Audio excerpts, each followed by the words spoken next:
پاکستان کی جس طرح پذیرائی ہو رہی ہے خطے میں، جو پاکستان رول پلے کر رہا ہے، اور یہ سب سے بڑی ایک تو عالمی سطح پہ یہ بھی ہو رہا ہے کہ اسلام آباد مرکز بن سکتا ہے مذاکرات کے لیے، کیسے دیکھ رہے ہیں اس کو؟ یہ ایک بہت ہی خوش آئند بات ہے۔ پاکستان نے دنیا میں اپنا اعتماد جو ہے اس میں اضافہ کیا ہے۔ پاکستان ایک پرامن ملک کے طور پر دنیا کے سامنے آیا ہے۔ پاکستان ایک ایسے ملک کے طور پر دنیا میں سامنے آیا ہے جو پرابلمز کو ریزالو کرتا ہے، جو مسائل کو ختم کراتا ہے، جو جنگ کو بھی بات چیت میں تبدیل کرانے کی اہلیت اور صلاحیت رکھتا ہے۔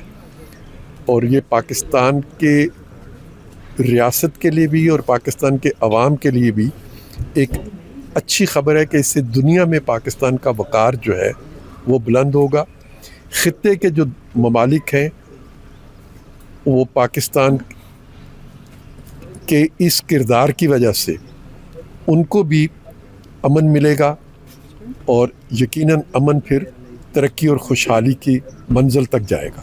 سر، جو ویسے ریجنل اس حالات کی وجہ سے مہنگائی ہو رہی ہے، فیول ہو رہی ہے چیزیں، یہ کیسے بہتر آپ دیکھ رہے ہیں؟ اگلا کتنے عرصے تک چیزیں بہتر ہو کی طرف جا سکتی ہیں؟ یہ جو ابھی میں نے ساری بات کی ہے، میں نے اب سے عرض کیا ہے کہ یہی ترقی اور خوشحالی کی طرف جانے کا راستہ ہے۔ جتنی جلدی پاکستان امن قائم کرانے میں کامیاب ہوتا ہے، جتنی جلدی وہ جنگ میں ملوث فریقوں کو آمادہ کرتا ہے کہ وہ جنگ ختم کر کے بات چیت کے ذریعے اپنے ایشوز کو ریزالو کروائیں، اتنی جلدی پاکستان کے لوگوں کو سہولت حاصل ہوگی، امن حاصل ہوگا۔